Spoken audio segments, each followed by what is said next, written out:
साथियों, आज बहुत ही दुखद खबर है। ये प्रिंस हैं, रोशन आनंद सर के अपने भाई, सगे भाई। अभी ये केस रोशन आनंद सर और खान सर के बीच चल रहा था, आप जानते हैं। इनके ऊपर भी एफआईआर हुआ था और रोशन आनंद सर के ऊपर भी एफआईआर हुआ। रोशन आनंद सर जेल में हैं और आपको पता है, उन्होंने भी उस दिन बताया था कि ऑपरेशन हुआ है, किडनी का प्रॉब्लम है, उनको दर्द अभी भी हो रहा है, पर वो जेल में है, उनको बेल नहीं मिला है। और प्रिंस चूंकि उसी केस में यहां से फरार हो गए थे, नेपाल में एक होटल में संदिग्ध हालत में इनकी डेड बॉडी मिली है। पुलिस इसकी जांच कर रही है।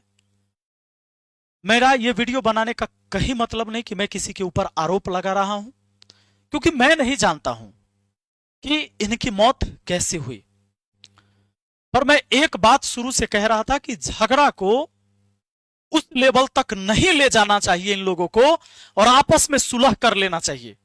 बहुत सारे आप लोगों में से लोग कमेंट कर रहे थे मुझे कि आप काहे नहीं करवा रहे हैं। मैंने खान सर को व्हाट्सएप पर पर्सनली मैसेज करा है कि गुरुदेव, एक कदम आगे बढ़ के आप ही इसको मैटर को सॉर्ट आउट करिए। लेकिन कोई रिस्पॉन्स इस बात का नहीं मिला। मैं मान लेता हूं कि अगर इनकी किसी ने हत्या नहीं की हो और अगर ये डिप्रेशन में जाकर खुद को सुसाइड कर लिए हो, क्योंकि आज इस दुनिया में तो ये है नहीं, और कोई व्यक्ति शौक से अपने आप को नहीं मारता है, या तो उसे कोई मार देता है या वो परेशान होकर मरता है। मैंने एक बात और कहा था कि जब हम बहुत बड़ा व्यक्ति बन जाएं, बहुत बड़ा पद पर चले जाएं, या बहुत पॉपुलरिटी हमारी हो जाए, तो हमें सोच समझ के भी बोलना चाहिए, क्योंकि मेरे बोलने से अच्छा या बुरा असर बहुत दूर तक होता है। खान सर एक ग्लोबल शिक्षक हैं, विश्व के नंबर 1 शिक्षक। मैं उनका मित्र हूं, मुझे पता है वो जो भी कुछ बोलेंगे उसका असर पूरे देश में और दुनिया में होता है। इसलिए मैं कह रहा था कि उनके गलत बयान का मैं विरोध करता हूं। मैं सिर्फ सत्य के साथ हूं। लेकिन आप लोगों में से बहुत लोग मुझे गाली दे रहे थे, और बहुत सारे 3-4 टीचर ने तो वीडियो भी बना दी कि खान सर के वजह से ही मुखिया बना था, ही भूल गया हम मुखिया बने थे। इसका क्या मतलब है? मैं धन्यवाद देता हूं खान सर का भी और उन लोगों का भी जो वहां अपना आकर योगदान दिया। कोई उत्तर प्रदेश से एक लड़का भी आकर योगदान दिया,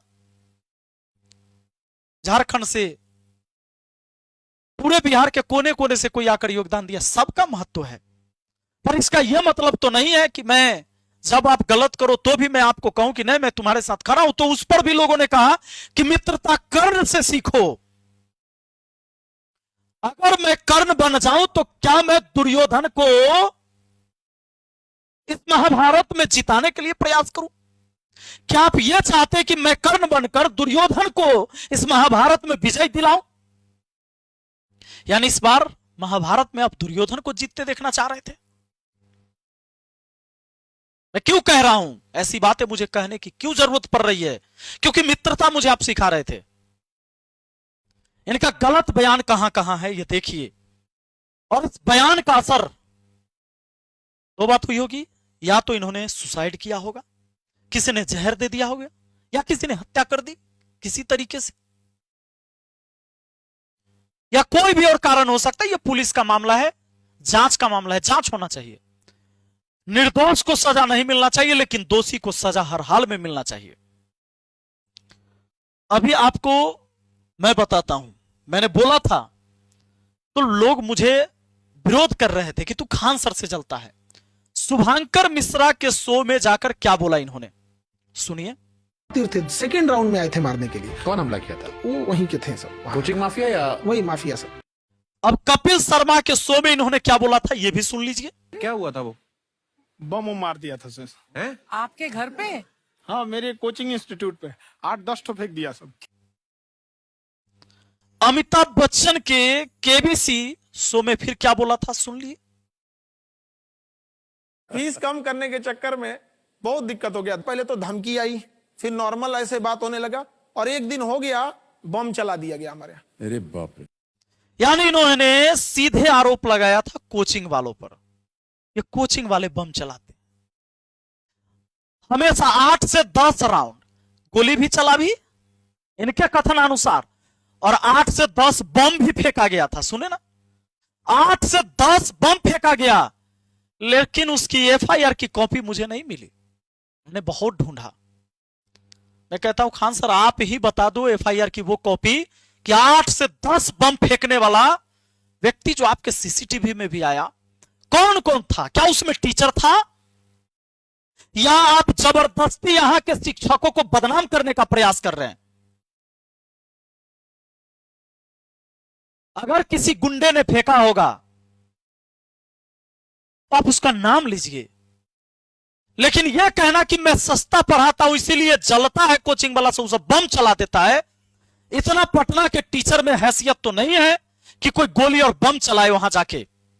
और इस बार का बयान, चूंकि इतना बार आपको किसी ने रोका नहीं, क्यों नहीं रोका? क्योंकि फैन फॉलोअर ज्यादा है और लोग मानते हैं कि जिनके सब्सक्राइबर ज्यादा वो सबसे ज्यादा ईमानदार। तो बिहार में दूसरा सबसे बड़ा ईमानदार मैं हूं, क्योंकि खान सर के फॉलोअर के बाद शिक्षक में दूसरा सबसे ज्यादा फॉलोअर तो मेरा है, तो मुझे दूसरा सबसे बड़ा ईमानदार घोषित कर दो। क्या फॉलोअर तय करेगा कि आपकी ईमानदारी का प्रमाण पत्र? इन 3 जगह किसी ने नहीं रोका, क्योंकि अगर किसी ने रोकता तो उसको गालियां पड़ती। क्योंकि हमारा तो दुर्भाग्य है, हमारा देश का ही दुर्भाग्य है कि किसी को या तो हम देवता मानते हैं, न तो किसी को हैवान मानते हैं। कभी हम राम रहीम को भगवान मानते हैं, फिर उसको हैवान मानते हैं। कभी आसाराम को पहले हम भगवान मानते हैं, फिर उसको हैवान मानते हैं। उसकी गलती मिल जाएगी तो हैवान है, और नहीं तो वो देवता है। मैं कहता हूं हाथ जोड़कर इंसान को इंसान रहने दो। इंसान से गलतियां भी होती है, उसके गलती पर रोको उसे और उसका सच्चाई में साथ दो उसे, चाहे वो कोई भी हो, अगर कुछ बदलना चाहते हो तो। यहां नहीं रोका। आज मीडिया में फिर से उन्होंने क्या बयान दिया? उस दिन लड़ाई किस चीज के लिए होता है आप जानते हैं, पटना के जो भी स्टूडेंट हैं इन सबको पता है, बैनर पोस्टर लगाने का। सबसे ज्यादा बैनर पोस्टर किसका लगता है? खान सर से ज्यादा किसी का नहीं लगता, क्योंकि इतना बड़ा साम्राज्य किसी के पास है भी नहीं। कोई बेचारा कोचिंग वाला 20,000 50,000 महीना कमाता है, अपना परिवार चलाता है, कोचिंग चलाता है, 5,000 प्रचार में खर्च करता है, बैनर पोस्टर लगाता है अपने सामने। लेकिन जब इनका लगता है तो पूरे मुसल्लापुर हाट का पूरा कोचिंग मंडी ढक जाता है। और यह है पोस्टर पर पोस्टर ढकने के वजह से विवाद खड़ा होता है। रोशन आनंद सर का बोर्ड ढक गया और इन दोनों की रंजिश पहले से चली रही थी। रोशन आनंद सर के लोग गए, खान सर के बोर्ड तोड़ दिए, उनके गार्ड को पीट दिया, फिर इधर से गोलियां चली। अब जब मीडिया आ गए तो खान सर ने सोचा लड़ाई झगड़ा तो होते रहेगा, एफआईआर होते रहेगा, एक बात रख देते हैं ताकि पूरे देश में फिर से लोग शिक्षा का देवता भी फिर से मुझे माने, हमें इंसान न माने देवता माने। उन्होंने कहा कि 8 से 10 राउंड गोली चलते तो हम अपने आंख से देखे हैं, चारों तरफ से गोली चल रहा था। फ्री होके रख दिया यहाँ पर। 8-10 राउंड तो हम देखे हैं यहाँ पे, 8-10 राउंड हम देखे हैं। लेकिन अगले दिन के एफआईआर जो उन्होंने करवाया, क्या एफआईआर में आप हड़बड़ा के लिखे थे क्या? रात भर के बाद अगला दिन एफआईआर हुआ, तो यह मुझे जानना है कि क्या ये हड़बड़ा के तो ना लिख दिए? इसमें कहीं भी आपके ऊपर गोली चला इसका चर्चा नहीं है एफआईआर की कॉपी में। बयान तो आपने दिया था, तो वो बयान झूठा है या आपने जो एफआईआर लिखवाया वो झूठा है? अब यहां पर आप नहीं देते हैं कि मेरे ऊपर गोली चला, लेकिन अब पुलिस जब सीसीटीवी वीडियो निकालती है, वायरल होता है, वो सारी चीजें गार्ड से पूछताछ होती है, तो पता चलता है गोली आपने चलवाया था। और यहां क्या बोले उस दिन? 8 से 10 राउंड गोलियां तो चला, वो हम अपने आंखों से देखे। खान सर के 2 गार्ड गिरफ्तार, फॉरेंसिक जांच के लिए भेजे गए हथियार वीडियो में फायरिंग करते दिखे। यहां से लगातार आप झूठ बोलते आ रहे हैं। अगर इस बात पर किसी ने आपको रोका होता, आज आप यहां नहीं बोलते और इतना बड़ा लफड़ा खड़ा नहीं होता। मैं आप सबसे पूछना चाहता हूं, चलो मैं भी खान सर के मित्र रहा हूं, आज भी मैंने खान सर को मैसेज किया, सुबह में भी, इससे पहले भी मैसेज किया है कि मामला सॉर्ट आउट करिए सर। किसी का व्हाट्सएप चैटिंग ऐसे मैं नहीं दिखाना चाहता। मैंने कहा था कि आप इस मामला को एक कदम आगे बढ़ के केस वापस ले लीजिए सर, बात खत्म। आप दोनों पढ़ाएंगे तो छात्रों का भला होगा, मैंने बोला है, पर रिस्पॉन्स नहीं लिया गया। तब मुझे आकर आपको सामने से बोलने की जरूरत पड़ रही है। आज भी मैंने मैसेज किया था, एक बच्चा जब वहां से, देखिए प्रयागराज से ये बच्चा जो है मोहम्मद फैजल इनका नाम है, यूपीएससी के आह्वान बैच में एडमिशन ले लिया, 40,000 रुपया इसने जमा किया और 35,000 इसको और देना था। लेकिन अचानक इसकी मम्मी का तबीयत बिगड़ गया और यह बच्चा अपनी मां का गहना बेचकर, सोना का गहना इनकी मां ने बेचकर तब एडमिशन के लिए दिया था। इस बच्चा ने एडमिशन ही लिया था, 4 दिन क्लास किया था, बोला कि अब मैं पढ़ने नहीं आ पाऊंगा। वहां डायरेक्टर ने कहा कि भाई हम यहां से फ्री रिफंड नहीं कर सकते, खान सर को मेल करो। खान सर को मेल करके बेचारा थक गया। उसके बाद मुझे मैसेज किया कि सर आपके मित्र हैं, मुझे पैसा वापस दिला दीजिए। मैंने भेजा, कोई रिस्पॉन्स नहीं। देखो क्या लिखा है, मैं मोहम्मद फैजल, ये एक स्टूडेंट है, इन्होंने यूपीएससी आह्वान में 16/4/2026 को दाखिला लिया था। मेरी रजिस्टर ईमेल आईडी इतना इतना है और मोबाइल नंबर इतना है, जो मैंने ढक दिया लास्ट के 3 डिजिट। मैंने इस कोर्स के लिए 40,000 रुपए का भुगतान किया था। केस क्या है कि मेरी मम्मी का तबीयत अचानक खराब हो गया, मेरे पास पैसा नहीं है कि मैं अपनी मम्मी का इलाज करवा सकूं। मुझे फी भरने के लिए मेरी मम्मी ने अपना सोना के जेवर बेचकर फी दिया था। सर मैं आपसे विनम्र निवेदन करता हूं कि मेरे मामले की समीक्षा करें और मेरी फीस जो है इस अकाउंट में रिफंड करने की कृपा करें। मैंने भुगतान की रसीद भी इस ईमेल के साथ संलग्न कर दी है, जो उस स्टूडेंट ने मुझे यहां भेजा, 40,000 का। आप ना तो कपिल शर्मा के शो में कभी बोले, ना शुभांकर मिश्रा के शो में बोले, ना अमिताभ बच्चन जी के शो में बोले कि हम 40,000 वाला फी भी लेते हैं ऑनलाइन और 75,000 ऑफलाइन का भी लेते हैं। हाँ, 200 का चर्चा किए थे आप।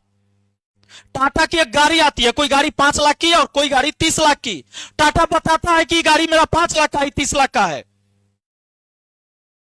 और आप कोचिंग माफिया यहां के सारे शिक्षकों को बोलते कि वो मेरे ऊपर जो है से बम चलवा देता है, क्योंकि हम कम फीस में पढ़ाते हैं और ज्यादा रिजल्ट होता है, इसलिए टीचर बम नहीं चलवाता है। और किसी से आपकी लड़ाई झगड़ा होती है, किससे होती है आपको भी पता है, लेकिन आपको पता है कि उसका नाम लेने से वाहवाही नहीं होगा। जब भी पटना के कोचिंग में झगड़ा होता है तो मेन होता है चंदा वाला प्रॉब्लम। जब भी दुर्गा पूजा आएगा, लक्ष्मी पूजा आएगा, सरस्वती पूजा आएगा, चंदा मांगने का प्रॉब्लम है। जिसके पास ज्यादा स्टूडेंट है वो ज्यादा चंदा देगा, नहीं दिया तो भाई लड़ाई झगड़ा होता है। लेकिन उसको तुरंत भजाते हैं ऐसे कि यहाँ के शिक्षक जो हमसे जलता है वो बम चलवा देते हैं। शिक्षक की इतनी औकात हो गई, 10-10 को बम लेके यहां आ गया और आपने एफआईआर नहीं उसके नाम पर करवाया। और फिर पटना पुलिस कहां थी? 10 को बम चल जाएगा पटना में, पटना पुलिस को नहीं पता चलेगा कौन कौन अरेस्ट हुआ था, उसमें कौन टीचर था, उसका नाम तो होना चाहिए ना।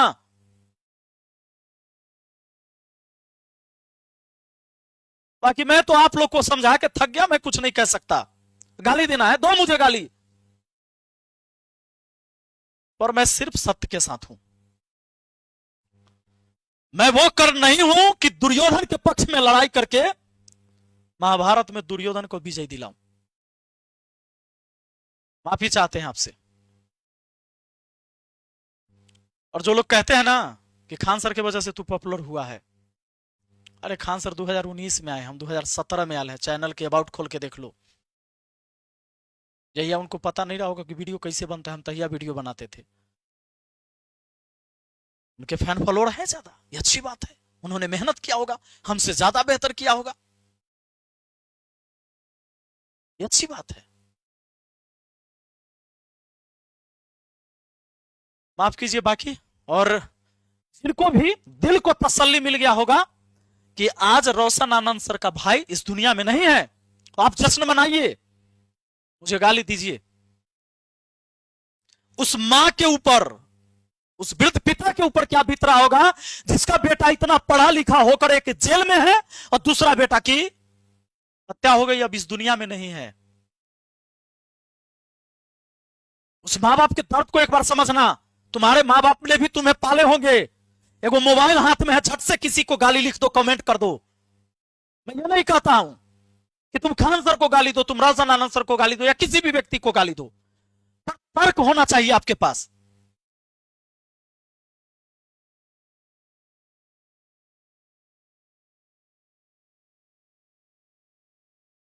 छोड़िए।